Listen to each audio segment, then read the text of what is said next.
Hi, Julie Jones from SSB Performance, Smarter, Stronger, Better Mindset Training, here with this week's Mindset Made Simple Tip of the Week. And this week, we're talking about happiness. It's a happy time of year. Happy holidays, happy Christmas, happy whatever, happy Hanukkah. Whatever we have, it's happy. Or maybe it's not so happy, but for us, it's been very happy.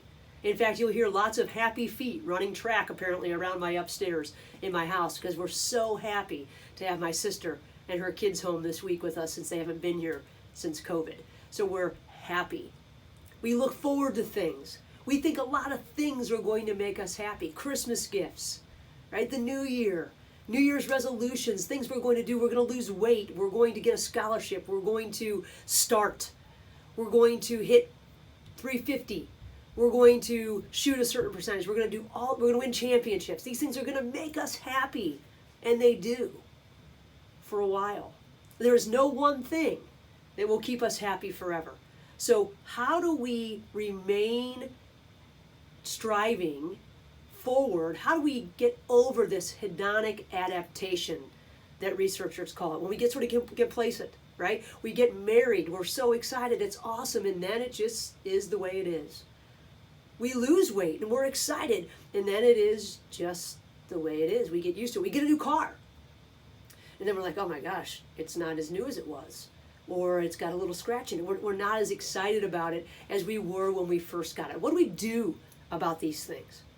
Well, there are things that we can do to help us stay happier or sort of chase that happiness. Happiness is sort of like a tire that it leaks air. We've got to keep pumping it up.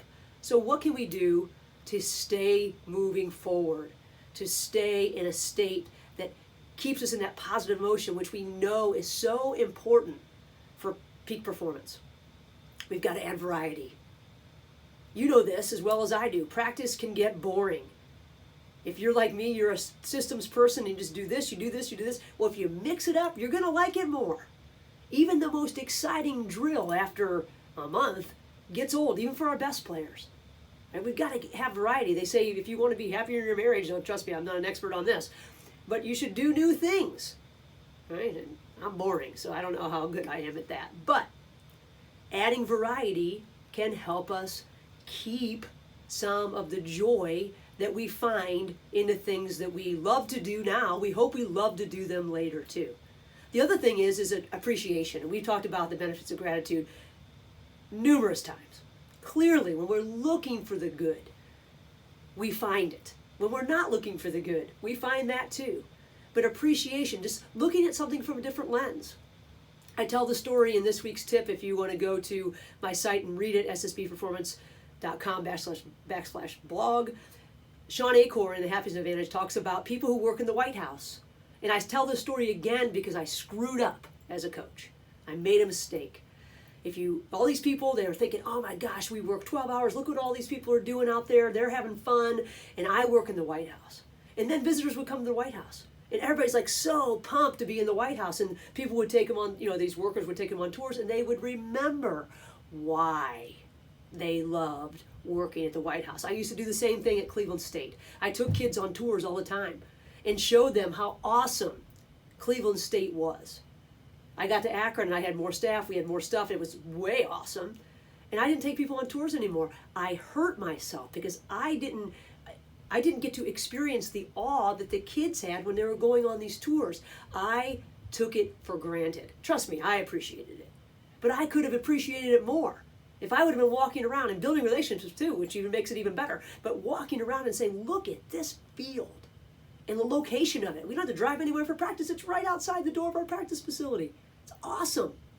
Whatever it might be, we get set and complacent. We strive so hard to get there. This is our MO, right? We strive so hard to get there. We get the scholarship. We get there and we realize there's no there. There's something else we've got to have. That's the good thing about hedonic adaptation. It can keep us striving for more. We want to throw 61. We hit 61. We're happy for a minute. Right? But maybe we can go back and think about why we wanted to hit 61 and how it's going to help us. But then maybe it pushes us to go to 63. And that's good, so long as we don't think that's what's going to keep us happy. Winning a championship feels awesome. I had the experiences of doing that too. But it doesn't make you happy forever. But thinking back to it, using our visualization and thinking about all the great things we've done in our sport, that can help us maintain our happiness. It can also increase our confidence and improve our skill. Just feeling what it feels like to win and what other people around us are doing, that can help us savor the joy of the things that we love. We can also look at things from a different perspective. All these mental performance tools can help us increase our well-being and be happier. And we know that positive emotion is a peak predictor of peak performance, peak predictor of peak performance. I meant exactly what I said. I wish I would have focused on this more as a coach. I focus on it more in my life now, and I'm happier. There's no doubt about it. So, visualize what you've done in the past. Visualize what you want in the future. Stay in the moment of whatever it is that you get to do this week with your family. That's what I plan to do with the little ones that are running track upstairs. Before I go upstairs and say, hey, this is not, a field house. This is our house. Let them run a little bit, enjoy it. And think about, how can you mix things up? How can you appreciate things more to draw that happiness out and then perform better? I wish you a wonderful week with your families, a safe and happy new year. I look forward to seeing you with more of this in 2022. Until then, stay healthy, be well. Have a great week.